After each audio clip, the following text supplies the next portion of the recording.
Hey guys, it's Sean. You're on the JRB Tree Climbing channel, jrbtreeclimbing.com. It was about a year ago when I introduced the concept of JRB Hitch Climbing, the ability to climb a tree using a rope-based system without the use of a throw ball and never sacrificing a 100% tie-in to the trunk with zero slack the entire way up.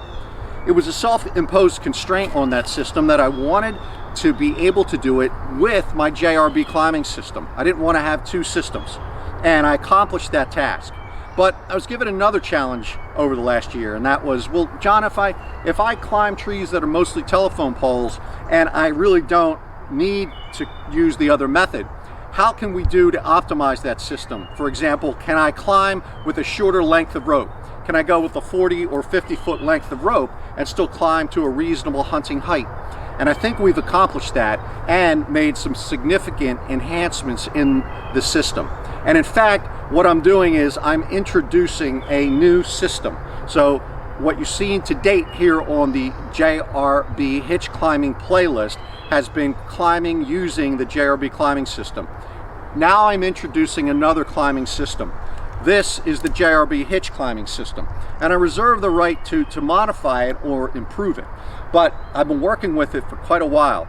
This weighs in at 5.5 pounds.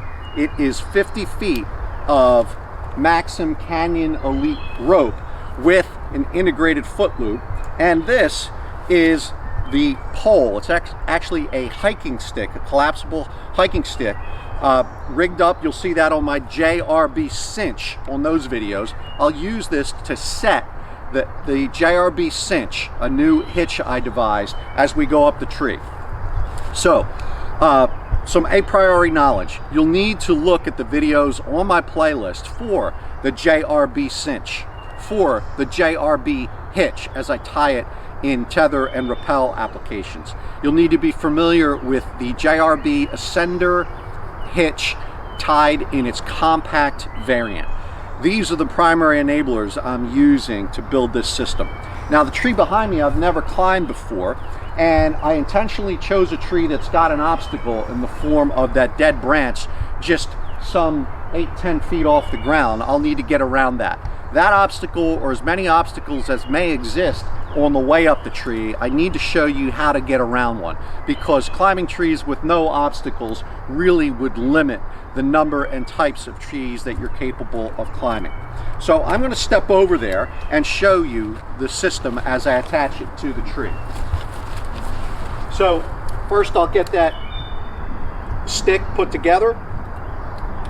I've got a little tether because I don't want anything droppable. So I've got a little attachable tether with a little clip on it that I'll put on me, ensuring that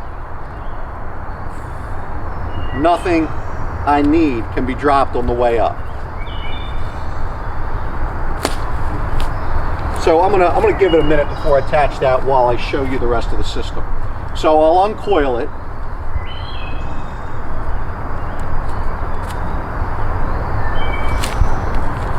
Both sides are identical. Both sides have a JRB cinch ready to go. It consists of a rappel ring and a carabiner with a short umbilical tether. Further down on the system, I put it around 12 feet down, I have got a JRB ascender hitch tied in the compact variant, and I've got a beaner on that ready to accept me. And underneath that, I have another JRB ascender in the compact variant, and this one has a 6 foot length of 2-inch nylon webbing closed with a water knot. This will be my foot loop. Both sides are identical, okay? So both sides have this same rigging. We will not be using the Garda hitch foot loop. And what's unique about this system, the big difference between this system and the JRB climbing system, is that the orientation of the friction hitches, they work towards the end of the rope. The JRB climbing system, they work towards the middle of the rope. So I've effectively just changed the direction of hold for my friction hitches. So let's put this on the tree.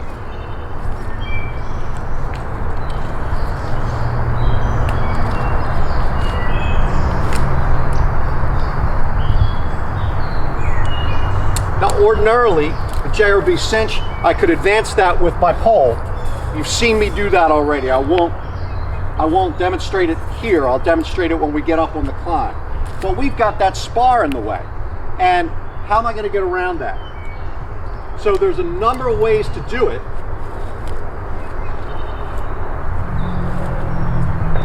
And this could happen again at any point during my climb. I can use my stick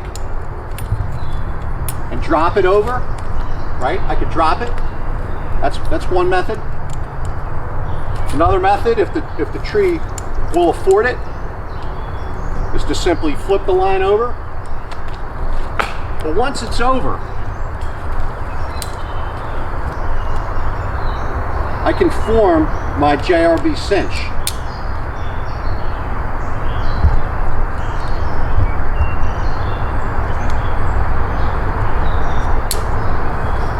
Okay, so now I start using my pole.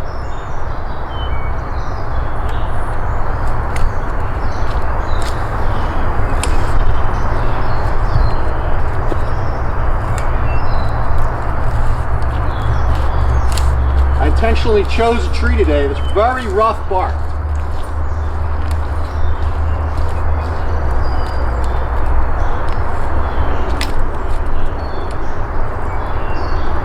Okay, so I've got that set. And I'm going to climb to that point. Maybe we'll rotate that just a little bit to get me on the side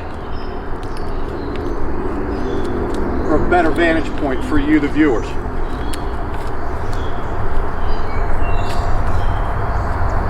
I'm going to attach that to me. Now, my saddle has two bridges. Has a long adjustable bridge, which I generally leave long. I'm going to take that and just get it out of the way. I'm going to make sure it's above the lower bridge, and I'm just simply going to tuck that out of the way so it's not a distraction. We're going to be operating off of my lower bridge, and we're going to want that as compact as possible. So I'm taking all the slack out of that I can, so it's effectively a belt and holding that tight. And what I'm going to do is simply attach this carabiner to my lower bridge.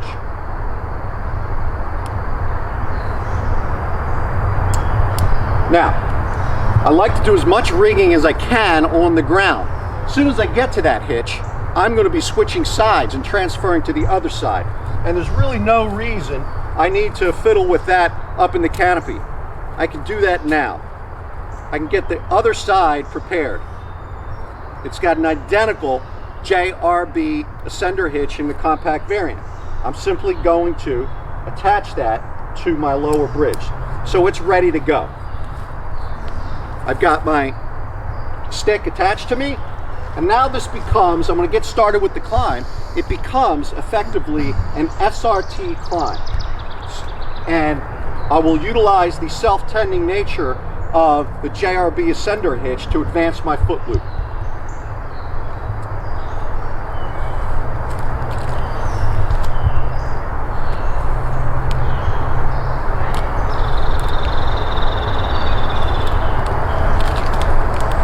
So I'm sitting in the system, and you can climb with 1 foot or 2 feet. I'll show a little bit of both.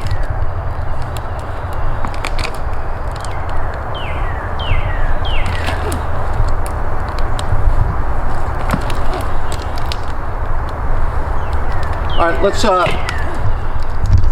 put a second foot in the system.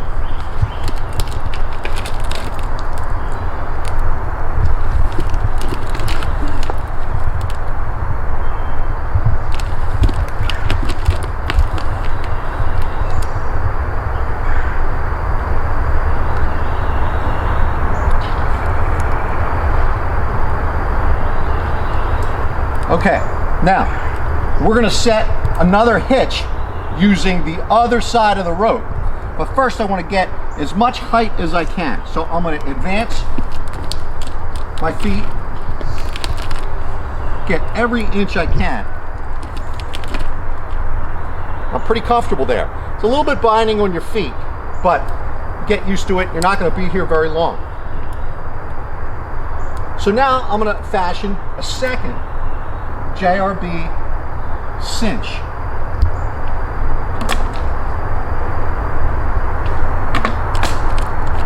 Put in that spot.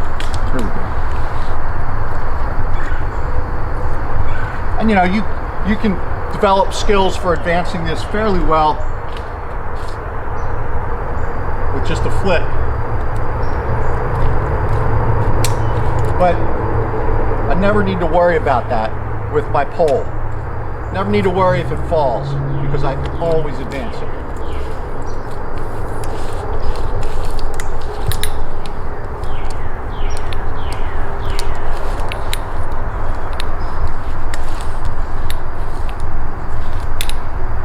I think I can do a little better than that. Leave that hung there. I'm gonna give myself a little bit more slack here, right? Gotta make sure I have all the slack I need here to operate the cinch. Let's get that as high as we can.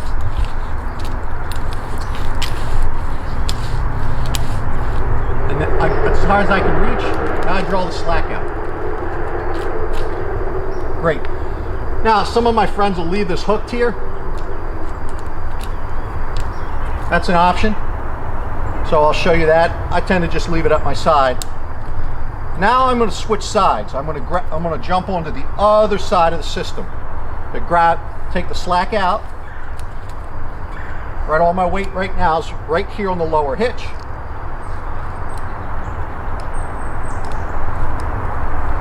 But as I tension the upper system, I can remove tension from the lower one. And now I'm going to step into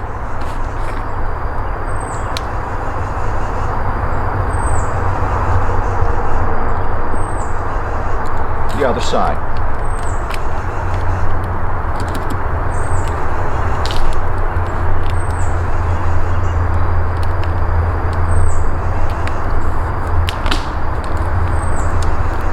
And now, if you see, I've got no tension here.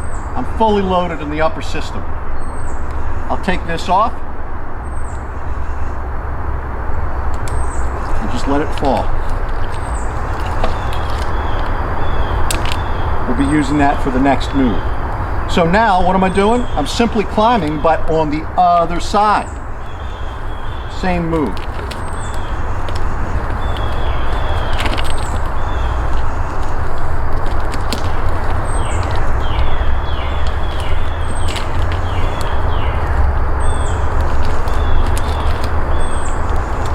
Let's get that out of the way.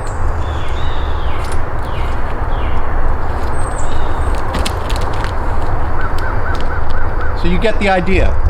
This time, I'm going to set my next hitch, but I'm going to do it while just standing on one foot. I don't really need both feet. You might have a different strength profile. You might find you need 2 feet for this. Now, there's not a lot of slack on that other side. I've got to put slack back into it.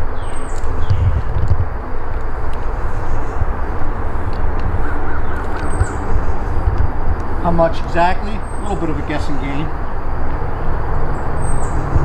All right, let's set another hitch.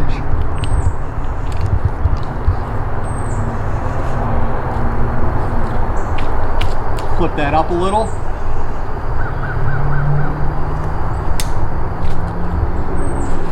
Grab my pole. Advance it. Now I see another little obstacle here. I've got to go around a knob.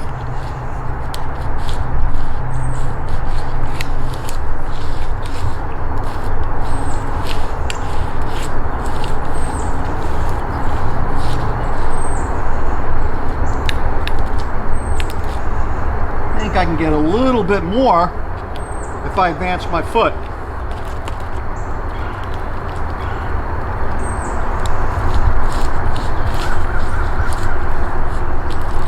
Okay, about as much as I can get out of that.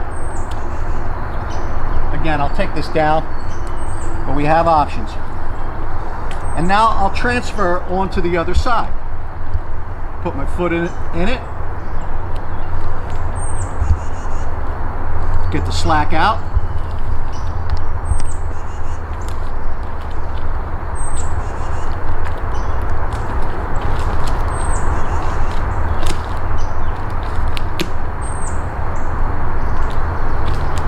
So right now I'm redundant. I'm tied on both systems, making sure that upper hitch is set. It's good. Now I can relieve tension on this hitch, remove it. See, I can do all this with gloves on. Nice thing about this JRB cinch. All right, let's climb.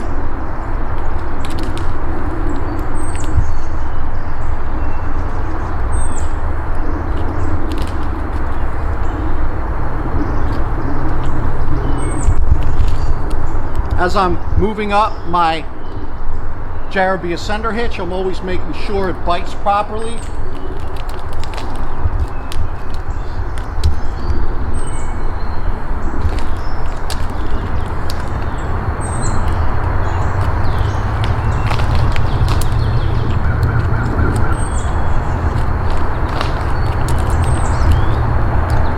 Okay, let's get comfortable there. So I'll put my other foot in so I can be comfortable while we talk. So I can continue this movement sequence as many times as necessary to get to height, but by looks of things I'm already 20 feet off the ground with my feet. And so let's make this hunting height, right? I can continue to make moves. Now I'm going to set myself up to be comfortable in the tree. I will do that in this fashion. This side here, the loose side that I'm not using anymore, I'm going to take that off of my bridge. So that's loose. Out of it, I am going to fashion the JRB hitch, and that's where I'll spend my time, and I'll set it for remote release. Now, getting your length right for setting this, that takes a little getting used to. How much length do I need to set the hitch?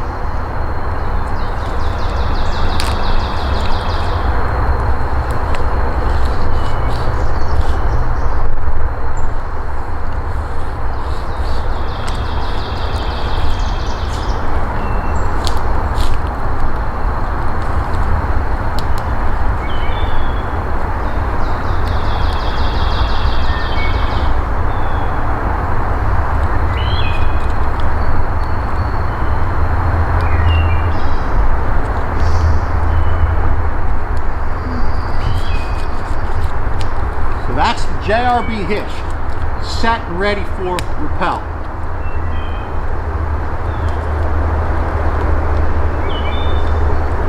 I'm going to lock it. And guess what I had handy? I have my carabiner handy to lock that. It can't be released. But I still don't have any weight on it. Let's get our primary bridge that we put out of the way. Let's get our primary bridge and put it on that JRB ascender. Okay, now I have loaded the JRB hitch. I've loaded it, and I can remove this side of the system. In fact, I can remove it entirely.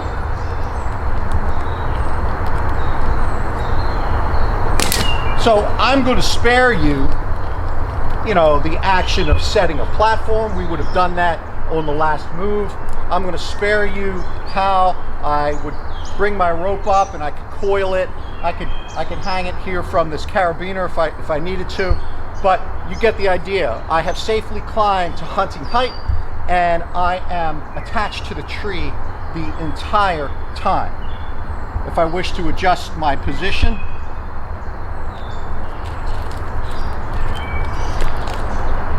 a little closer and get as close as I need to, I'm good. Let's pack up our pole.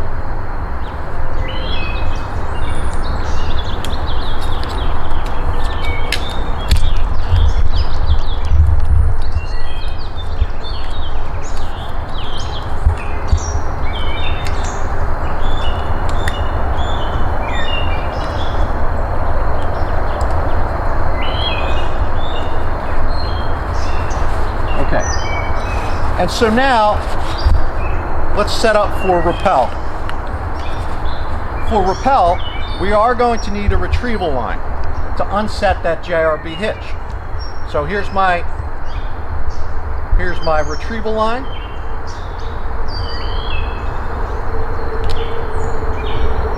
I'll just drop that.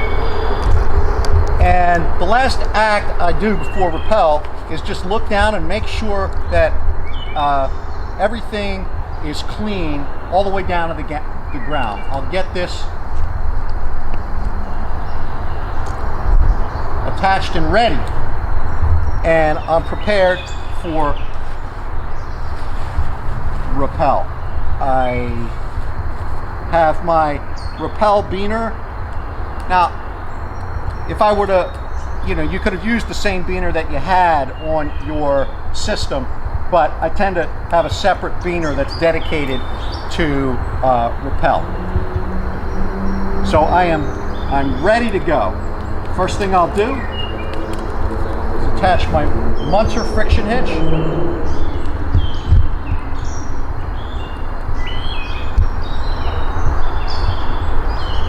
Got dedicated videos on the Munter. You know how to tie your Munter. Got that on my redundant bridge. So I'm ready for rappel. Now this business here, I'll just slide out of the way as I rappel. So I am ready. I am tied. Everything is free and clear down to the ground. I will remove my locking beaner. So the JRB hitch is now unlocked and ready for remote release. I now break my JRB ascender, which is really easy. And you see how easy that was? Just 2 fingers, and I could break that under my full body weight. And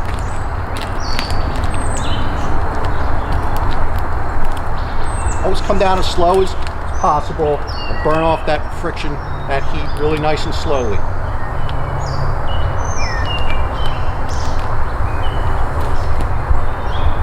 Now, let me just show you, in case that JRB hitch is scary, because it is a remote release hitch. If I pull on this,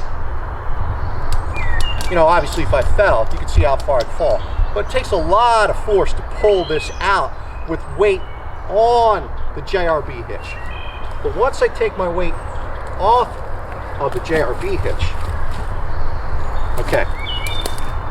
Stan, why don't we go up and take a watch at the hitch here as I pull here. So I'm just going to pull this with just the effort of, with the lines spun around 1 finger. I'm pulling really slowly, and boom, the whole thing comes down.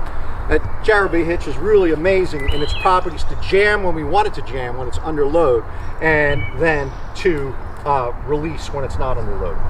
And so I won't bore you any further watching me unpack here, but you get the idea. This is a really viable way to climb a tree. And what I'd like to show you next, because this will not be my primary method, I usually climb a tree more than once. If I'm ever going to come back to this tree, up next in my agenda of climbing videos, I'll be showing you what we can do to rig that tree up so that when we come back in the future, we can climb with even greater efficiency.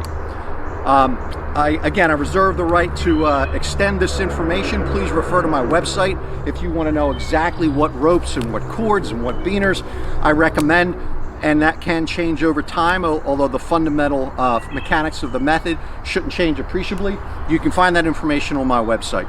Again, I ask all of you to climb safely, to tie in. No matter how you're climbing, you might not want to climb this way, but you might be inspired to use some of the components to incorporate into your own climbing methods. And the #1 rule is just to, always come home safely. And that's going to happen if you're tied in. We never want to give our systems, our feet, an opportunity to slip and for us to get hurt. We want to make sure we are on a climbing rated rope and carabiner cinched onto that tree, and we're going to get home safely.